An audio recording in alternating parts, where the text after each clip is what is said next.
विनायक राऊत यांनी रायगडमधील पालकमंत्री पदावर प्रतिक्रिया दिली आहे। पालकमंत्री पदावरून भरत गोगावलेंचीच नाही तर एकनाथ शिंदे यांची देखील गोची होणार आहे, असं ठाकरेंच्या शिवसेनेचे नेते विनायक राऊत यांनी म्हटलंय। केवळ भरत गोगावलेच नाही, एकनाथ शिंदेंची सुद्धा गोची येत्या काही दिवसात होणार। केवळ भरत गोगावलेच नाही, एकनाथ शिंदेंची सुद्धा गोची येत्या काही दिवसात होणार।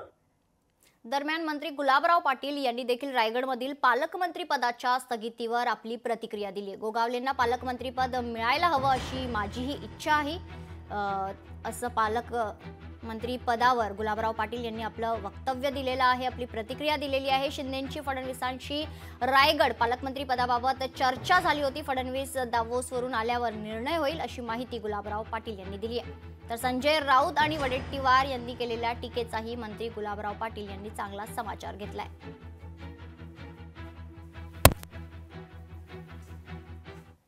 आमच्या रायगडच्या बाबतीमध्ये मागणी होतीच की आमचे 3 आमदार तिथे आहेत, तर आदरणीय देवेंद्रजींकडे एकनाथ शिंदे साहेबांनी मागणी केलेलीच होती की तिथे आम्हाला या ठिकाणी पालकमंत्रीपद मिळावं। आणि काल मी पण स्वतः बोललो होतो की हे आमचे जुने माणसं आहेत गोगावलेजी, त्यांना पालकमंत्रीपद मिळायला पाहिजे होतं।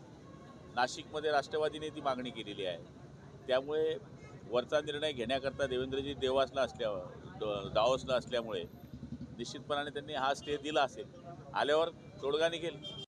संजय राऊतच्या बोलण्याला मी काही महत्त्व देत नाही, जे 20 आहे आता ते सांभाळा, ते इकडे आले तर प्रॉब्लेम नको व्हायला। ठाकरेंना संपवलं आता शिंदेंना संपवणार असं विजय वडेट्टीवार म्हणताय, भाजपकडे रोख केलाय। 16 आमदार आहे ना, संपवून टाकतील ते आम्हाला। आदित्य ठाकरे यांनी नाशिक आणि रायगड जिल्ह्यांच्या पालकमंत्री पदाच्या स्थगितीवरून टीका केली आहे। पालकमंत्री पदाची आधी घोषणा करायची, नंतर स्थगिती द्यायची, हा पालकमंत्री म्हणून जाहीर केलेल्या मंत्र्यांचा अपमान आहे, अशा शब्दात रायगड आणि नाशिकच्या पालकमंत्री पद स्थगितीवरून आदित्य ठाकरेंनी टीका केली आहे।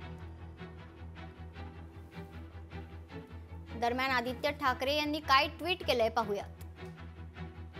नाशिक रायगड जिल्ह्यांच्या पालकमंत्री पदाच्या घोषणेला काल रात्री स्थगिती देण्यात आली आहे।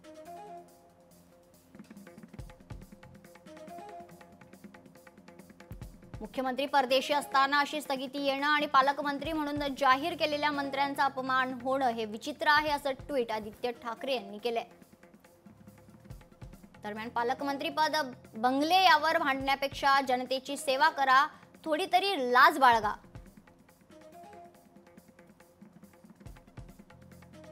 मंत्रीपद मिळवून देखील काही स्वार्थी आणि गद्दार मंत्री मुख्यमंत्र्यांवर दबाव आणत आहेत, असं देखील आदित्य ठाकरे यांनी ट्विटद्वारे सांगितलेलं आहे।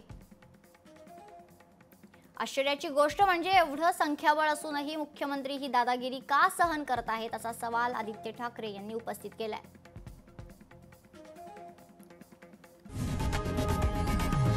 लोकशाही मराठी ऐका, पहा, जागरूक रहा।